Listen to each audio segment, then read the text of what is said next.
नमस्कार। राज्य शिक्षा शोध एवं प्रशिक्षण परिषद बिहार पटना में आपका स्वागत है। बच्चों, कैसे हैं आप लोग? आशा करती हूँ कि आप एकदम स्वस्थ और मस्त होंगे और अपनी पढ़ाई के प्रति बहुत ही उत्साहित होंगे। तो बच्चों, आज हम पढ़ेंगे छठी क्लास का विज्ञान अध्याय 2, जिसका नाम क्या है? भोजन के घटक। भोजन के घटक शीर्षक से ही प्रतीत होता है कि भोजन के नाम सुनकर तो सबके मन में थोड़ी थोड़ी सी भूख का एहसास होने लगा होगा, है ना?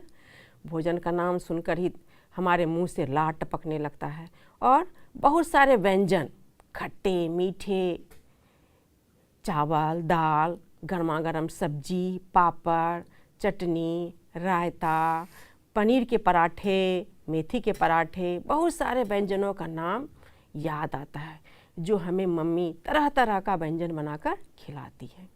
सुबह शाम दोपहर हम अलग अलग तरह का भोजन करते हैं। कोई भी व्यंजन कच्ची सामग्री से बनता है, यानी कि जो चावल बना बच्चों, चावल दाल कहाँ से बना? चावल से बना, दाल से बना। सब्जी, हरी सब्जियां हमने खेतों से लाई।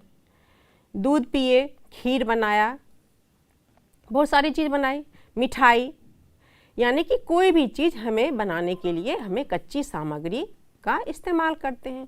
ये कच्ची सामग्री हमें कहाँ से मिलता है? कुछ तो हमें पौधों से मिलता है और कुछ जंतुओं से। पौधे के विभिन्न भाग होते हैं, जैसे कि जड़, तना, पत्ती, फूल, फल। किसी किसी पौधे का तो हम जड़ खाते हैं, किसी का तना भी खाते हैं और किसी के पत्ती को भी हम खाने में उपयोग करते हैं। और फल तो हम बहुत सारे पौधे का हम खाने में उपयोग करते हैं। ये तो हो गया पौधों स्रोत के बारे में, यानी कि पादप स्रोत के बारे में। और कुछ खाद्य पदार्थ जो हैं वो हमें जंतु से मिलता है। जैसे बताइए, दूध, अरे वाह, दूध मिलता है, अंडा मिलता है, मांस मिलता है, यानी कि ये सारी चीज़ों के लिए हम जंतुओं पर निर्भर करते हैं। तो जितने सारे व्यंजन हम खाते हैं बच्चों, वो हमें या तो पौधे से लेना पड़ता है या जंतुओं से लेना पड़ता है। इतनी बात तो अब हम समझ ही गए हैं कि हम जो भोजन रोज खाते हैं वो हमें कहाँ से मिलता है। हमारा भोजन जो हम देखते हैं बच्चों, उसमें कम से कम एक अन्न जरूर रहता है, जैसे कि रोटी, दही, दूध, सब्जी, यानी हमारे भोजन में कम से कम एक अनाज जरूर रहता है। जैसे रोटी खाए या कभी चावल खाए, दाल खाए, सब्जी खाए, इडली खाए, डोसा खाए, तो हम अलग अलग प्रकार का भोजन रोज करते हैं। और दूसरे तरह के खाद्य पदार्थ भी हम खाते हैं, जैसे कि मांसाहार। तो मांस के लिए भी हमें जंतु पर निर्भर करता है, उसके साथ कभी कभी सब्जियां खाते हैं। ये अलग प्रकार का, जो मांसाहारी व्यक्ति होते हैं वो ही केवल मांस से बने मछली, अंडा, मांस का सेवन करते हैं। तो क्या हम प्रॉपर खाना रोज, जो हम दैनिक खाना खाते हैं, क्या वह रोज खाते हैं? रोज तो खाते हैं, लेकिन कभी कभी जब हम यात्रा करते हैं, ट्रेन पर रहते हैं, घूमने जाते हैं, तो वहाँ का जो उपलब्ध खाना है या फिर जो हम थोड़ा बहुत कुछ साथ में ले जाते हैं वही खाते हैं। यानी कि हमारा रूटीन जो है वो चेंज हो जाता है, लेकिन यह जो है कभी कभार होता है, रोज के लिए तो नहीं होता है। तो हमारे अध्याय का नाम है बच्चों आज भोजन के घटक। तो इस भोजन के घटक अध्याय में हम क्या क्या पढ़ेंगे और क्या क्या सीखेंगे, चलिए हम देखते हैं स्क्रीन पर कि इस भोजन के घटक अध्याय में हम क्या क्या सीखेंगे। सबसे पहले सीखेंगे बच्चों कि पोषण किसे कहते हैं। हमें एनर्जी चाहिए किसी भी काम को करने के लिए, न्यूट्रिशन चाहिए, तो हमें पोषक की आवश्यकता होती है। और ये जो पोषक है ये कौन कौन से खाद्य पदार्थ में मिलता है और कैसे मिलता है, ये हुआ दूसरा चीज़। तीसरा था हमारे बच्चों, जैसा कि हम चित्र में देख रहे हैं, तीसरा जो है वो है कि ये पोषक जो है हमारे शरीर के लिए क्या क्या करता है।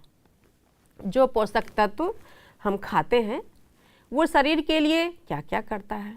चौथा है बच्चों कि संतुलित आहार क्या होता है, यानी खाना हम भरपेट खा लिए, खाना हम भरपेट तो खा लिए बच्चों, वह खाना हमें संतुलित रहना चाहिए, यानी कि भोजन के सभी अवयव कार्बोहाइड्रेट, प्रोटीन, वसा, खनिज लवण, जल, ये सभी प्रचुर मात्रा में होनी चाहिए। ऐसा नहीं कि जो आपको अच्छा लगे और हम खा लिए और कहे कि मेरा पेट तो भर गया और हमने भोजन तो कर लिया, तो वो संतुलित आहार नहीं होगा। और जब हम संतुलित आहार नहीं खाएंगे तो हमें ऊर्जा नहीं मिलेगी। तो बच्चों, ऊर्जा की आवश्यकता तो हमें रोज़ पड़ती है, खेलने में, पढ़ने में, दौड़ने में, कूदने में, बहुत सारे काम करने में ऊर्जा की आवश्यकता होती है। और ऊर्जा मिलती है हमें प्रॉपर खाने यानी कि संतुलित आहार खाने से। बहुत सारे लोग अलग अलग काम करते हैं बच्चों, कोई बैठकर काम करता है, कोई मजदूरी करता है। आप लोग बढ़ने वाले चाइल्ड हो यानी कि आपकी बढ़ने की उम्र है, बूढ़े जो लोग हैं उसे कम कैलोरी की आवश्यकता होती है। तो हमें अपने आयु और अपने काम के अनुसार से भोजन करना चाहिए, संतुलित भोजन करना चाहिए। अगर जानते हैं बच्चों, अगर भोजन के घटक जो हैं वो कुछ दिनों के लिए हमारे बॉडी में अगर कम हो जाए तो क्या होता है, एक लगातार समय तक अगर वह पोषक तत्व की हमारे शरीर में कमी हो जाए तो हम अभावजन्य रोग हो जाता है। तो ये सारी चीज़ों जो है बच्चों हम पढ़ेंगे इस अध्याय के अंदर, और इतनी सारी चीज़ों की जानकारी मिलेगी हमें, है ना। तो चलिए अब आगे चलते हैं, देखते हैं कि सबसे पहले क्या है। देखिए, यह है हमारे भारत का मानचित्र। इस मानचित्र में हम देख पा रहे हैं कि यहाँ अलग अलग प्रदेश में अलग अलग तरह का खाना मिल रहा है ना। कितने अच्छे अच्छे तरह के व्यंजन हैं। तो हमारे अलग अलग प्रदेश में अलग अलग तरह का खाना खाया जाता है। तो हम यह भी कर सकते हैं बच्चों कि हम एक चार्ट बना लें और उस चार्ट में हम लिखें कि कौन सा प्रदेश, जैसे कि पंजाब है, पंजाब में क्या खाया जाता है, सरसों का साग, मक्के की रोटी, और उसके साथ ये तो अनाज हो गया, मक्के की रोटी और सरसों का साग क्या हो गया, सब्जियां हो गई। उसके साथ हम खा सकते हैं, राजमा खा सकते हैं, उसके साथ दूध भी कभी ले सकते हैं, दही, मट्ठा और रोटी में घी लगाकर भी खा सकते हैं। तो ये हमारा हो गया पंजाब का खाना। उसके बाद हम स्क्रीन पर देख पा रहे हैं आंध्र प्रदेश है। तो आंध्र प्रदेश के लोग ज़्यादातर क्या खाते हैं, आंध्र प्रदेश में लोग ज़्यादातर खाते हैं चावल और अरहर की दाल, जिसे रसम कहते हैं, रसम भी खाते हैं, सब्जियां, मट्ठा, घी और अचार, पापड़ वगैरह वगैरह बहुत सारी चीज़ों को खाते हैं। हमारे बिहार में क्या खाया जाता है, आप लोग बताइए। लिट्टी। अरे लिट्टी बनता किससे है बच्चों, गेहूं के आटे से। और उस लिट्टी में क्या रहता है, सत्तू, सत्तू भरा हुआ रहता है, यानी कि दाल, यानी कि गेहूं हो गया ऊपर और इसके भीतर में स्टफिंग जो रहती है वो होती है चटपटी सी सत्तू की बनी हुई, है ना। और उसके साथ क्या खाते हैं, चोखा, और चोखा भी रहता है हरी भरी सब्जियों की, यानी कि पूरी तरह से पौष्टिक खाना, जिसमें आटा भी हो गया, दाल भी हो गया और हरी भरी सब्जियां भी हो गई। तो हमारे विभिन्न प्रदेश में एकदम से कुछ पौष्टिक खाना खाया जाने वाला स्पेशली फूड होता है। तो जैसा कि हम चार्ट में देखे थे बच्चों, तो इसे हम विभिन्न राज्यों की और चार्ट बनाकर अपने दोस्तों से पूछकर इस चार्ट को हम बना सकते हैं। चलिए बच्चों अब चलते हैं आगे। तो हमने पहले ही बताया बच्चों कि किसी भी व्यंजन को बनाने के लिए कच्ची सामग्री का प्रयोग होता है, और ये कच्ची सामग्री कहाँ से मिलता है, पौधों से या जंतु से। और इन पादप स्रोत और जंतु स्रोत से जो ये मिलता है उसे कहते हैं पोषक। क्या कहते हैं, पोषक। तो देखिए स्क्रीन पर हम देख पा रहे हैं बच्चों कि पोषक किसे कहते हैं। सबसे पहले हम यह जान लेते हैं कि पोषक किसे कहते हैं। देखिए, खाद्य सामग्री में प्रयुक्त होने वाली कच्ची सामग्री में हमारे शरीर के लिए कुछ आवश्यक घटक होते हैं। इन घटकों को हम क्या कहते हैं, पोषक। हाँ बच्चों, इन घटकों को हम कहते हैं पोषक। कच्ची सामग्री में जो सामान प्रयुक्त हो रहा था उसे कहते हैं पोषक। तो क्या बच्चों आप जानते हैं कि एक ही खाद्य पदार्थ में एक ही तरह का पोषक पाया जाता है? नहीं, एक खाद्य पदार्थ में एक से अधिक तरह का पोषक पाया जाता है। तो इसका परीक्षण तो हम बाद में करेंगे, लेकिन हमारे संतुलित आहार के 5 घटक होते हैं, जैसे कि कार्बोहाइड्रेट, प्रोटीन, वसा, खनिज लवण। और इसके अतिरिक्त क्या होता है बच्चों? इसके अतिरिक्त हमारे भोजन में रुक्षांश तथा जल की भी आवश्यकता होती है। हमारे शरीर के लिए जल भी आवश्यक मात्रा में पीना चाहिए, और जल तो हम पी लेते हैं, दूध भी पीते हैं, उसमें भी जल की मात्रा होती है, चाय पीते हैं, उसमें भी जल की मात्रा होती है। यानी कि जल की मात्रा हमें विभिन्न स्रोतों से मिल जाता है। तो भोजन के 5 घटकों का हम एक एक करके सभी के बारे में जानेंगे। तो सबसे पहले हम जानेंगे कि कार्बोहाइड्रेट। कार्बोहाइड्रेट किसे कहते हैं और कार्बोहाइड्रेट क्या है? कार्बोहाइड्रेट हमारे शरीर के लिए बहुत ही महत्वपूर्ण है।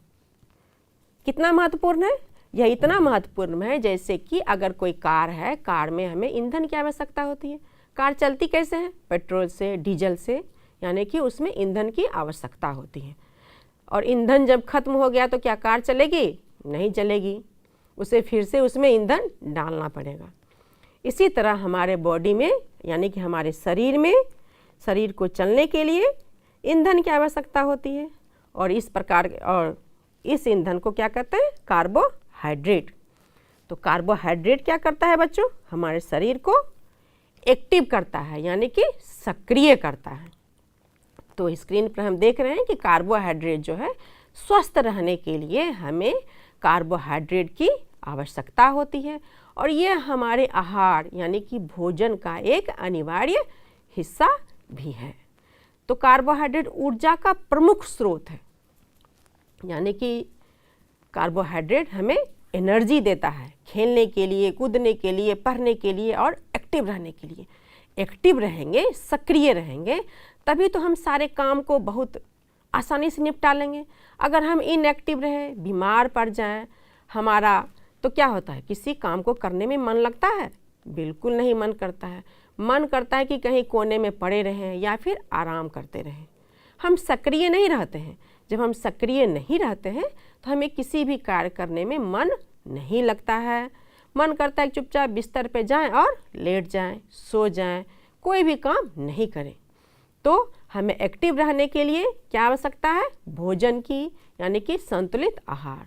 और संतुलित आहार में हम देख रहे हैं सबसे पहला है कार्बोहाइड्रेट। तो यह कार्बोहाइड्रेट जो है किससे बनता है? यह कार्बोहाइड्रेट जो है हमारे शरीर को सबसे पहले जो है ऊर्जा कार्बोहाइड्रेट से मिलती है। हमारे शरीर को सबसे पहले ऊर्जा कार्बोहाइड्रेट से मिलती है, इसलिए इसे ऊर्जा का प्राथमिक स्रोत भी कहते हैं। और यह कार्बोहाइड्रेट बनता किस चीज़ से है? यह कार्बोहाइड्रेट जो है बच्चों बनता है कार्बन, हाइड्रोजन, ऑक्सीजन के मिलने से। कार्बोहाइड्रेट जो है बच्चों 2 प्रकार के होते हैं, सरल और जटिल। तो सरल कार्बोहाइड्रेट कहाँ मिलता है? किसे कहते हैं? सरल कार्बोहाइड्रेट मिलता है गन्ना में, चुकंदर, खजूर इत्यादि में। और जटिल कार्बोहाइड्रेट कहाँ मिलता है? चावल और आलू में। अब देखिए स्क्रीन पे हम देख पा रहे हैं कि कार्बोहाइड्रेट का मुख्य स्रोत क्या है। तो कार्बोहाइड्रेट का मुख्य स्रोत क्या है? पढ़िए। आलू। हाँ, आलू है। फल में भी कार्बोहाइड्रेट पाया जाता है, मीठा फल, जैसे कि देखिए केला में, आम में, है ना। अनाज में भी कार्बोहाइड्रेट पाया जाता है, किसमें? देखिए चावल है, गेहूं है, मकई है, शर्करा यानी कि मीठी चीज़ें। मीठी चीज़ क्या है? देखिए शहद है, जो हमें पेड़ से मिलता है, मधुमक्खियों से प्राप्त होता है पेड़ पर से। गन्ना यानी कि ईख खेतों में मिलता है। चुकंदर और जैम, जो जैम रोटी में लगाकर खाते हैं ना, रोटी में भी मिलता है। दूध में भी थोड़ी बहुत मात्रा पाई जाती है। तो ये हुआ बच्चों कार्बोहाइड्रेट के स्रोत, कि इन चीज़ों से हम कार्बोहाइड्रेट प्राप्त कर सकते हैं। तो हम एक चार्ट भी बना सकते हैं कि हम इन चीज़ों के अलावा किस किस चीज़ों में कार्बोहाइड्रेट मिलता है। कार्बोहाइड्रेट तो हमें मिल गया। अब हम यह जानेंगे कि कार्बोहाइड्रेट का प्रमुख कार्य क्या है, यह हमारे बॉडी में क्या करता है। यह क्या करता है, हमारे बॉडी को ऑक्सीकरण द्वारा शरीर को ऊर्जा देता है। क्या देता है? ऊर्जा। और ऊर्जा की आवश्यकता कहाँ होती है, ये तो आपको पता ही है ना। और ये क्या करता है, हमारे भोजन में स्टोर भी रहता है, यानी कि संचय का कार्य भी करता है। तो ये हो गया कार्बोहाइड्रेट के कार्य। चलिए अब आगे चलते हैं। कार्बोहाइड्रेट जो है हमारे शरीर के लिए क्या करता है, ऊर्जा का सबसे मुख्य स्रोत है। हमें इसके कार्बोहाइड्रेट के ऑक्सीकरण के पश्चात शरीर में ऊर्जा मिलती है। हमारे शरीर का प्राथमिक स्रोत, ऊर्जा का प्राथमिक स्रोत है कार्बोहाइड्रेट। तो बच्चों हमने देखा कि संतुलित आहार के कितने घटक होते हैं। सबसे पहला घटक था कार्बोहाइड्रेट। कार्बोहाइड्रेट हमें कहाँ पाया जाता है, यह किस चीज़ों से मिलकर बना होता है, यह हमारे शरीर के लिए क्यों आवश्यक है और यह क्या कार्य करता है। तो उसके बाद हमने कार्बोहाइड्रेट की पूरी जानकारी प्राप्त कर ली। तो उसके बाद हम पता करेंगे कि कौन कौन से खाद्य पदार्थ में कार्बोहाइड्रेट है। तो हमने देख लिया बच्चों कि कार्बोहाइड्रेट का स्रोत क्या है, कहाँ से पाया गया। तो हम करेंगे अब कार्बोहाइड्रेट का परीक्षण, यानी कि हम जानेंगे कि कार्बोहाइड्रेट, हम तो जानते हैं कि चावल में, आलू में, चुकंदर में कार्बोहाइड्रेट पाया जाता है। तो हम उसका टेस्ट करेंगे, यानी कि परीक्षण करेंगे अपने हाथों से। तो कार्बोहाइड्रेट के परीक्षण के लिए क्या आवश्यकता है, तनु आयोडीन। तनु आयोडीन किसको कहते हैं? एक परख नली में हम जल लेंगे, आधा परख नली में जल लेंगे, उसमें थोड़ा सा आयोडीन की कुछ बूंदें डालेंगे, ये हो गया तनु आयोडीन। और कार्बोहाइड्रेट का मुख्य स्रोत हम बताए थे किस किस में पाया जाता है, किस में पाया जाता है, आलू में। अरे वाह, आलू ले लेंगे। तो कार्बोहाइड्रेट का परीक्षण करने के लिए हमें चाहिए आलू और तनु आयोडीन। तो हम क्या करेंगे और कैसे करेंगे बच्चों? तो आलू को हम 2 टुकड़े में काट लेंगे और उसमें 2-3 बूंद हम आयोडीन की डालेंगे। कुछ देर रखने के बाद हम देखेंगे कि ये आलू जो है बच्चों नीला या काला हो गया है, यानी कि इसमें स्टार्च या मंड कार्बोहाइड्रेट उपस्थित है। तो हमने देखा, लेकिन हम इसे करके देखेंगे। चलिए करेंगे। हम आलू लाएंगे, फिर आयोडीन लाएंगे और फिर इस परीक्षण को हम करके देखेंगे। बच्चों हम अब कार्बोहाइड्रेट का परीक्षण करेंगे, यानी हम करके देखेंगे कि कौन से खाद्य पदार्थ में कार्बोहाइड्रेट पाया जाता है। तो देखिए कार्बोहाइड्रेट का परीक्षण करने के लिए हमारे पास क्या है, ये क्या है, आलू। अरे हाँ, ये तो आलू है और कार्बोहाइड्रेट का मुख्य स्रोत है। और ये क्या है बच्चों, इसमें सिर्फ सादा पानी है, जो पानी हम पीने में इस्तेमाल करते हैं ये वही पानी है। और ये क्या है, यह है परख नली होल्डर और इसे कहते हैं हम परख नली। इसकी भी आवश्यकता होगी हमें कार्बोहाइड्रेट का परीक्षण करने में, और सबसे अधिक तो हमें आवश्यकता होगी इसकी। और ये क्या है, देखिए ये है आयोडीन, यानी कार्बोहाइड्रेट का परीक्षण करने के लिए हमें आयोडीन की भी आवश्यकता होगी।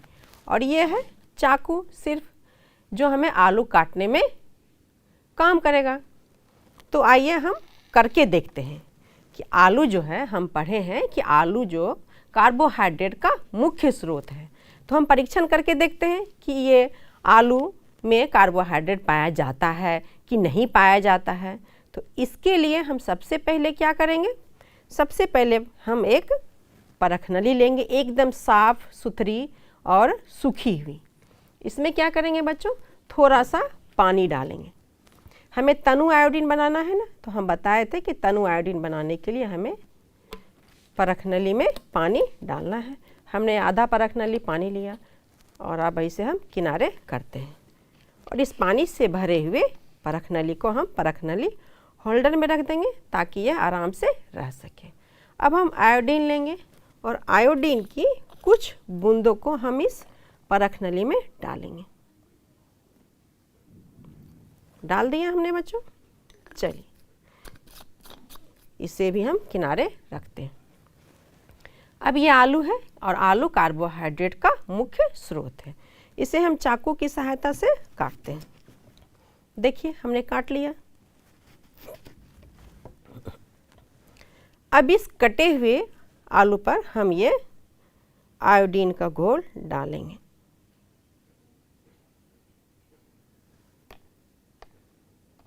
और कुछ देर के लिए इसे ऐसे ही छोड़ देंगे। अगर इस आलू में कार्बोहाइड्रेट पाया जाएगा तो यह आलू बच्चों नीला या काला हो जाएगा। कुछ देर हम इसका इंतज़ार करेंगे और उसके बाद देखेंगे कि यह आलू का टुकड़ा काला या नीला हुआ कि नहीं। जैसा कि हम देख रहे हैं कि धीरे धीरे इसके रंग में परिवर्तन हो रहा है और यह धीरे धीरे काला भी हो रहा है।